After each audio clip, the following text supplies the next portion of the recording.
So, third video I'm filming today, and I'm going to talk about a little bit of the connection between Tolkien's work and the Bible, or Rings of Power and the Bible. Now, it's widely known that Tolkien does not like allegory, but I think the showrunners of Rings of Power might be leaning into some of Christianity a little bit, at least. Like, a running theme seems to be power over flesh. And so in Christianity, we think about that as having power enough to deny your flesh. Essentially, that's what our thinking about power over flesh is. That's what it means to us. And so basically, it's like, even if you like really want this car, well, you know, thievery is bad. And so you don't go and steal the car. Basically, that is an example of having power over your flesh. But it could be more simple than that. It's even if someone's making you really upset and you kind of want to curse them out, but you refrain from doing so. Like, instead, like, you walk away and you don't curse them out and you surely don't punch them. That is also having power over flesh. Now, power over flesh in Rings of Power seems to be, and correct me if I'm wrong, not the power to deny your flesh what it wants, but rather to control other people, like to control the flesh. It kind of sounds like the same thing now that I'm saying it, but because in one sense you are having control over your flesh, but really that control is just discipline. But on the Rings of Power, Sauron wants control over people's flesh so that they can do bad things for him and give him dominion over Middle Earth. So in that way, the show like keeps hammering on the theme of power over flesh, and the rings are supposed to help them out with this, which is why they're called the Rings of Power. But the show hammering on about that, and then the Bible hammering on about their version of power over flesh, was just kind of interesting to me, and it made me take note.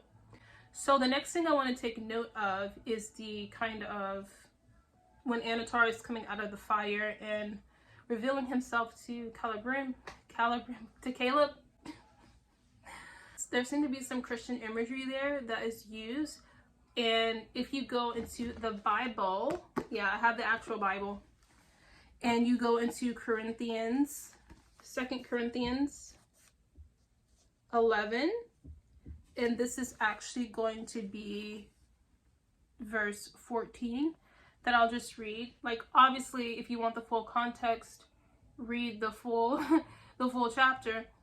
But just this verse is like very interesting, and it says, "And no wonder, for even Satan disguises himself as an angel of light."